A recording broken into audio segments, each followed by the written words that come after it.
নমস্কার, সবাই কেমন আছেন? আশা করছি খুব ভালো আছেন। আজকে রবিবার, সকাল এখন 10টা। আমাদের এখানে রোদ্রুটা অত গায়ে লাগছে না, তাই ভাবলাম যে আজকে বাগানটা পরিষ্কার করেই ফেলি। আপনারা কারা কারা বাগান নিয়ে থাকতে ভালোবাসেন? এটা অনেক মনের কাছের একটা জিনিস, জানেন তো।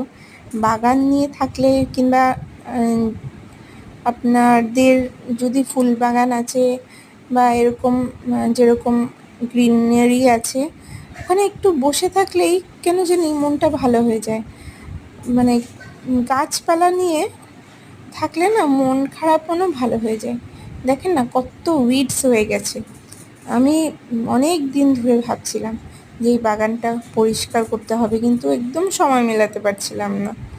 তাই আজকে রবিবার ভাবলাম যে বাগানটা পরিষ্কারই করে ফেলি। সব টাব নিচে নামিয়ে ফেলেছি। এই দেখেন কত জাবর হয়েছে, সব নিচে নামিয়েছি। এবার এইগুলোকে পরিষ্কার করা পালা। আর হেনাও লাগিয়েছিলাম অল্প, ঠিক আছে। তো এই যে আমি পরিষ্কার করছি, ঘষে ঘষে মানে আমার হাত দুটো ব্যথা হয়ে গেছিলো। আর এই টাবটা ঝড় তুফান রৌদ্রু জল বৃষ্টি সব কিছু সহ্য করে এতদিন ছিল। এবার ও আর হার মেনে গেছে, বলছে আমি পারছি না। তাই ওকে একটা আলাদা টাবে আমি শিফট করে ফেললাম, আরেকটা ছোট্ট একটা টাবে। আর কিছু এই যেটা ক্লাইম্বার্স, ওগুলো লাগিয়েছি অল্প।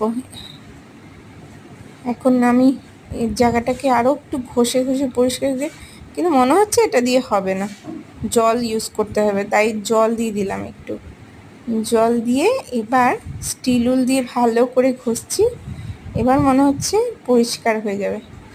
বাবা, শেষমেশ পরিষ্কার হলো। কেমন লাগছে এখন? ফ্রেশ লাগছে না? আশা করছি সবার ভালো লাগবে ভিডিওটা। বাই, সবাই ভালো থাকবেন।